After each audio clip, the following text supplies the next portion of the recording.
कहानी महाराष्ट्र के एक छोटे से गांव तुम्बाड़ की है। कहते हैं तुम्बाड़ देवी देवताओं द्वारा श्रापित है क्योंकि इस गांव के लोगों ने बहुत साल पहले एक मंदिर की रचना। खट्टर को पूजा जाता है। पूर्ति की देवी की पहली संतान। पूर्ति की देवी जानिए अनगिनत अनाज और सोने का प्रतीक और 16,000 देवी देवताओं को जन्म देने वाली चलेंगे। हर स्तर बहुत ज्यादा लालची। उसने देवी का सारा सोना हड़प लिया था और साथ ही वो सारे अनाज पर भी कब्जा करना चाहता था, पर बाकी देवी देवताओं ने उसे ऐसा करने से रोक दिया और उसे छोटे छोटे तिनकों में बांट दी।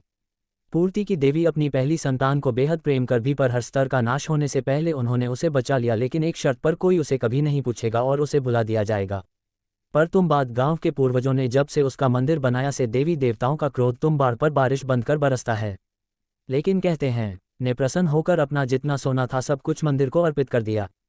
लेकिन वह मंदिर के अंदर कहाँ छुपा है किसी को नहीं माना। कई लोग खजाना पाने की चाह में मंदिर में गए तो जरूर पर कभी वापस नहीं लौटे, इसलिए वह मंदिर सालों से बंद पड़ा।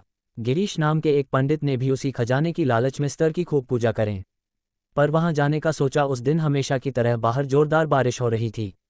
मंदिर के अंदर बहुत अंधेरा था और किसी मरे हुए जानवर हुआ है। अपने हाथ में मशाल लिखे को आगे बढ़ा। उसका पैर एक हड्डी के ढांचे पर पड़ा और उसने देखा कि उसके आसपास जंगली पेड़ों की लपट में कई लोग अधमरे से पड़े थे। वहीं के बहुत घबरा गया, पर हिम्मत करके आगे बढ़ उसे अचानक ही को ढहाने की आवाज आई।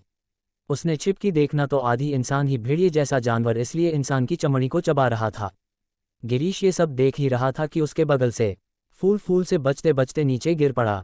जागरण ने गिरीश को देख लिया और उस पर एक जोर का बार को जानवर उसे मुंह से घसीटता हुआ स्तर की मूर्ति के नीचे ले गया और उसे छोड़कर वहां से चला गया। गिरीश ने जब उठकर देखा तो दंग रह गया। वहां स्तर की मूर्ति के ठीक नीचे सोने की अनगिनत मुद्राएं रखी हुई थी। गिरीश की आंखें चमक उठीं और वह अपनी पोटली में सारा सोना भरने लगा। तभी अचानक मंदिर में बहुत जोर जोर से दमदम होने लगी और पूरा मंदिर हिलने लगा। जब गिरीश ने नजर उठाकर देखा तो हर तरफ से भूतों की फौज हाथ में मशाल लिए उसकी तरफ आगे बढ़ रही थी। ऐसा डरावना दृश्य देखते उसके पसीने छूट गए और से दबाने की तरफ भागा। किसी तथा आज में लिपटा हुआ मंदिर के बाहर बारिश तेज थी, जिसकी बदौलत आज तो बुझ गई। उसका सारा शरीर चल चुका था। सभी गांव वालों ने उसका बहिष्कार कर दिया और उसकी बीवी बच्चे उसे छोड़कर चले गए। दिन के बाद ग्रीस सबको पागलों की तरह बोलता रहा, अंदर मत जाना, अंदर जाना, और उसने अपना सारा जीवन उसी मंदिर के बाहर भीख मांग मांग के निकाल दिया।